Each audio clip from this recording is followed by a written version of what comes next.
বাজারে থাকা জনপ্রিয় ফুড রোলারগুলোর মধ্য থেকে এই দুইটা খুবই জনপ্রিয় ফুড রোলার। এটি হচ্ছে আমাদের বাংলাদেশের তৈরি ফুড রোলার, এটা হচ্ছে চায়না থেকে আসা ফুড রোলার।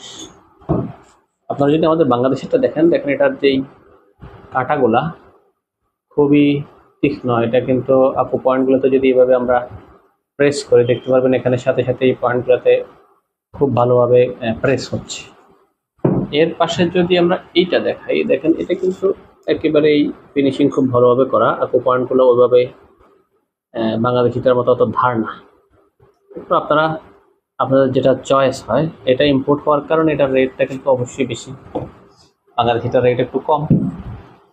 আর আপনারা যারা নিয়মিত অফিসে বসে অথবা লং টাইম যাদের বসার কাজ হয়, তারা কিন্তু পায়ের নিচে এটা অথবা এটা রাখতে পারেন। এটা কিন্তু জায়গা খুবই কম স্পেস নেবে। আমি কিন্তু আমার নিজের অফিসের পায়ের নিচে কিন্তু একটা রাখি। যখন আপনি আধা ঘন্টা 1 ঘন্টা একসাথে কাজ করেন, পায়ের রক্ত চলাচল কিন্তু অনেকখানি কমে যায়। তখন যদি এটা আপনি 1-2 মিনিট মাসাজ করেন, আপনার রক্ত চলাচল কিন্তু স্বাভাবিক হয়ে যাবে।